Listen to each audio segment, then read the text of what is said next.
ರಾಜ್ಯ ಕಾಂಗ್ರೆಸ್ನಲ್ಲಿ ಸಿಎಂ ಕುರ್ಚಿ ಕಾಳಗ ಏನಿದೆ ನಿಜಕ್ಕೂ ಕೂಡ ಇನ್ನೂ ನಿಂತ್ಕೊಳ್ತಾ ಇಲ್ಲ. ಡಿ ಕೆ ಶಿವಕುಮಾರ್ ಸಿಎಂ ಆಗ್ತಾರಾ ಇಲ್ಲುವಂತಹ ಒಂದು ಪ್ರಶ್ನೆ ಇನ್ನೂ ಕೂಡ ಎಲ್ಲರಲ್ಲೂ ಕೂಡ ಕಾಡ್ತಾ ಇದೆ. ಸಾಕಷ್ಟು ದಿನಗಳಿಂದ ಇರುವಂತಹ ಒಂದು ಪ್ರಶ್ನೆ. ನವೆಂಬರ್ ಕ್ರಾಂತಿ ಅಂತ ವಿಚಾರ ಇತ್ತು, ಅಲ್ಲೇನೋ ಬದಲಾಗುತ್ತೆ ಅಂತಿತ್ತು. ಆದರೆ ಎಲ್ಲೋ ಒಂದು ಕಡೆ ಡಿ ಕೆ ಶಿವಕುಮಾರ್ ಅವರು ಸಿಎಂ ಆಗ್ತಾರಾ ಇಲ್ಲುವಂತಹ ಒಂದು ದೊಡ್ಡ ಪ್ರಶ್ನೆ ಈಗ ಮೂಡ್ತಾ ಇದೆ. ದಿನದಿಂದ ದಿನಕ್ಕೆ ಯಾಕೋ ಅವ್ರು ಆಗ್ತಾರ ಇಲ್ಲ ಅಂತ ಅನುಮಾನ ಕೂಡ ಬರ್ತಾ ಇದೆ. ಡಿ ಕೆ ಶಿವಕುಮಾರ್ ಸಿಎಂ ಆಗಬೇಕು ಅಂತ ಯಾಗ ಕೂಡ ಮಾಡಿದ್ದಾರೆ ಅಂತ ಹೇಳಲಾಗ್ತಾ ಇದೆ.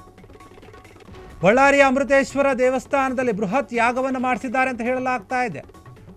ರಾಜ ಶ್ಯಾಮಲ ಯಾಗ, ಚಂಡಿಕಾ ರುದ್ರಯಾಗ ಶುರು ಮಾಡಿಕೊಂಡಿದ್ದಾರೆ ಅಂತ ಹೇಳಲಾಗ್ತಾ ಇದೆ.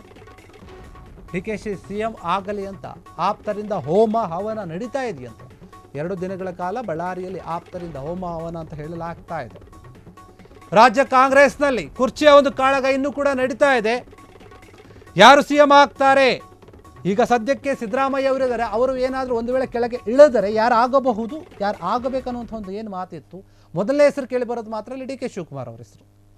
ಮುಖ್ಯಮಂತ್ರಿ ಸ್ಥಾನ ಖಾಲಿ ಇಲ್ಲ, ಖಾಲಿ ಆದಾಗ ನೋಡ್ಕೊಳ್ಳೋಂಥ ಕೆಲವು ನಾಯಕರು ಹೇಳ್ತಾರೆ, ಇಲ್ಲ ನಾನು ಅಂದ್ಕೊಂಡಿದ್ದೆ ಸಿ ಎಂ ಆಗಬೇಕಂತ ಹಾಗೆ ಆಗ್ತೀನಿ ಅನ್ನೋಂಥ ರೀತಿಯಲ್ಲಿ ಡಿ ಕೆ ಶಿವಕುಮಾರ್ ಮಾತನಾಡ್ತಿದ್ರು. ಕೆಲವೊಂದು ನಾಯಕರು ಕೂಡ ಹೌದು, ಡಿ ಕೆ ಶಿವಕುಮಾರ್ ಅವರು ಕಾಂಗ್ರೆಸ್ ಸರ್ಕಾರಕ್ಕಾಗಿ ಮತ್ತು ಕಾಂಗ್ರೆಸ್ ಪಕ್ಷಕ್ಕಾಗಿ ಸಾಕಷ್ಟು ಶ್ರಮಿಸಿದಂತಹ ವ್ಯಕ್ತಿ, ಅವರಿಗೆ ಸಿ ಎಂ ಸ್ಥಾನ ಸಿಗುವಂಥದ್ದು ನಿಜಕ್ಕೂ ಕೂಡ ಎಲ್ಲ ಖುಷಿ ಆಗುತ್ತೆ, ಕೊಡೋದ್ರಲ್ಲಿ ಏನು ತಪ್ಪಿಲ್ಲ ಅಂತ ಕೆಲವರು ಮಾತನಾಡ್ತಾ ಇದ್ರು. ಇನ್ನು ಕೆಲವರು ಹೇಳ್ತಾರೆ, ಸಿದ್ದರಾಮಯ್ಯ ಅವರಂತಹ ಒಂದು ರಾಜಕಾರಣಿ ಇರುವಾಗ ಮತ್ತೊಬ್ಬ ಒಂದು ನಾಯಕನ ಹೆಸರು ತೆಗೆದುವಂಥ ಒಂದು ಅವಶ್ಯಕತೆ ಇಲ್ಲ.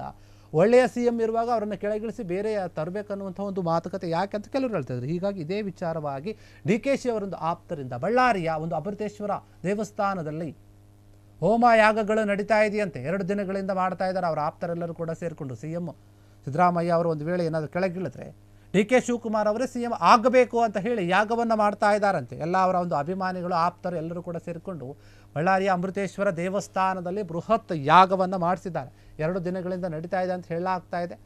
ರಾಜಶ್ಯಾಮಲ ಯಾಗ, ಚಂಡಿಕಾ ಯಾಗ ಮತ್ತು ರುದ್ರಯಾಗ ಇವೆಲ್ಲವನ್ನು ಕೂಡ ಶುರು ಮಾಡಿಕೊಂಡಿದ್ದಾರೆ ಅಂತ ಹೇಳಲಾಗ್ತಾ ಇದೆ. ಡಿ ಕೆ ಶಿವಕುಮಾರ್ ಅವರು ಸಿ ಎಂ ಆಗಲಿ ಅಂತ ಅವರ ಆಪ್ತರು ಈ ರೀತಿಯಾಗಿ ಮಾಡ್ತಾ ಇರುತ್ತೆ. ಯಾಕಂದರೆ ನಮ್ಮ ನಾಯಕ ಆಗಬೇಕು ನಮಗೆ ಅಂತ 2 ದಿನಗಳ ಕಾಲ ಬಳ್ಳಾರಿಯಲ್ಲಿ ಆಪ್ತರಿಂದ ಹೋಮ ಹವನ ಎಲ್ಲವೂ ಕೂಡ ನಡೀತಾ ಇದೆ. ಡಿ ಕೆ ಶಿವಕುಮಾರ್ ಅವರನ್ನ ಶತಾಯಗತಾಯ ಸಿ ಎಂ ಮಾಡಲೇಬೇಕಂತ ಅವರ ಅಭಿಮಾನಿಗಳು ಕೂತಂತೆ ಕಾಣ್ತಾ ಇದೆ. ಆದರೆ ಸಿ ಎಂ ಸಿದ್ದರಾಮಯ್ಯ ಅವರ ಒಂದು ನಡೆಯನ್ನು ಕೂಡ ನಾವು ಗಮನಿಸಬೇಕು ಮತ್ತು ಹೈಕಮಾಂಡ್ನ ನಡೆಯನ್ನು ಕೂಡ ಗಮನಿಸಬೇಕು. ಆದರೆ ಅವರ ಅಭಿಮಾನಿಗಳು ಮಾತ್ರ ಇನ್ನೂ ಕೂಡ ಪಟ್ಟು ಬಿಡ್ತಾ ಇಲ್ಲ, ಆಪ್ತರು ಕೂಡ ಬಿಡ್ತಾ ಇಲ್ಲ. ಡಿ ಕೆ ಶಿವಕುಮಾರ್ ಅವರು ಸಿ ಎಂ ಆಗಲೇಬೇಕು, ಆಗ್ತಾರೆ ಇಂದಲ್ಲ ಒಂದು ದಿನ ಅನ್ನುವಂಥ ರೀತಿಯಲ್ಲಿ ನಡೆದುಕೊಳ್ತಾ ಇದ್ದಾರೆ. ಅದಕ್ಕೆ ಈಗ ಪೂರಕವಾಗಿ ಪುಷ್ಟಿ ನೀಡುವಂತೆ ಬಳ್ಳಾರಿಯಲ್ಲಿ ಯಾಗವನ್ನು ನಡೆಸ್ತಾ ಇರುವಂಥದ್ದು. ರಾಜಶ್ಯಾಮಲ ಯಾಗ, ಚಂಡಿಕಾ ಯಾಗ, ರುದ್ರಯಾಗ ಹೀಗೆ ನಾನಾ ಯಾಗಗಳನ್ನು ಶುರು ಮಾಡಿಕೊಂಡಿದ್ದಾರೆ. ಹೋಮ ಹವನಗಳನ್ನು ಮಾಡಿಸ್ತಾ ಇದ್ದಾರೆ. ನಮ್ಮ ನಾಯಕರು ಆಗಲೇಬೇಕು ಅಂತ ಪಟ್ಟಣ ಹಿಡಿದಂತೆ ಕಾಣ್ತಾ ಇದೆ. ಬಳ್ಳಾರಿಯ ಅಮೃತೇಶ್ವರ ದೇವಸ್ಥಾನ ಇದು ತುಂಬ ಪ್ರಸಿದ್ಧಿಯಾಗಿರುವಂಥದ್ದು. ಹೀಗಾಗಿ ಅಲ್ಲಿ ಹೋಮ ಹವನವನ್ನು ಮಾಡಿಸ್ತಾ ಇದ್ದಾರಂತೆ. ಅವರ ಅಭಿಮಾನಿಗಳೆಲ್ಲರೂ ಕೂಡ ಸೇರಿಕೊಂಡು ಡಿ ಕೆ ಶಿವಕುಮಾರ್ ಅವರು ಸಿ ಎಂ ಆಗಲಿ ಅಂತ ದೊಡ್ಡದಾದಂತಹ ಒಂದು ಯಾಗಗಳನ್ನು ಮಾಡ್ತಾರೆ. 2 ದಿನಗಳ ಕಾಲ 2 ದಿನದಿಂದ ನಡೀತಾನೇ ಇದೆ. ಹೀಗಾಗಿ ಎಲ್ಲ ಒಂದು ಕಡೆ ಡಿ ಕೆ ಶಿವಕುಮಾರ್ ಅವರಿಗೆ ಎಲ್ಲವೂ ಕೂಡ ಕೈಕೂಡಿ ಬಂದರೆ ಆಗ್ತಾರಾ ಸಿ ಎಂ ಇಲ್ಲ ಅನ್ನುವಂಥ ಒಂದು ಪ್ರಶ್ನೆ ಅಂತೂ ನಿಜಕ್ಕೂ ಕೂಡ ಕಾಡ್ತಾ ಇದೆ. ಏನಾಗುತ್ತೋ ಕಾದು ನೋಡಬೇಕು. ಕ್ಷಣ ಕ್ಷಣದ ಸುದ್ದಿಗಳಿಗಾಗಿ ಫ್ರೀಡಂ ಟಿವಿ ಸಬ್ಸ್ಕ್ರೈಬ್ ಮಾಡಿ, ಲೈಕ್ ಮಾಡಿ ಹಾಗೂ ಫಾಲೋ ಮಾಡಿ. ಹೊಸ ಸುದ್ದಿಗಳ ನೋಟಿಫಿಕೇಶನ್ಗಾಗಿ ಬೆಲ್ ಐಕಾನ್ ಮೇಲೆ ಕ್ಲಿಕ್ ಮಾಡಿ.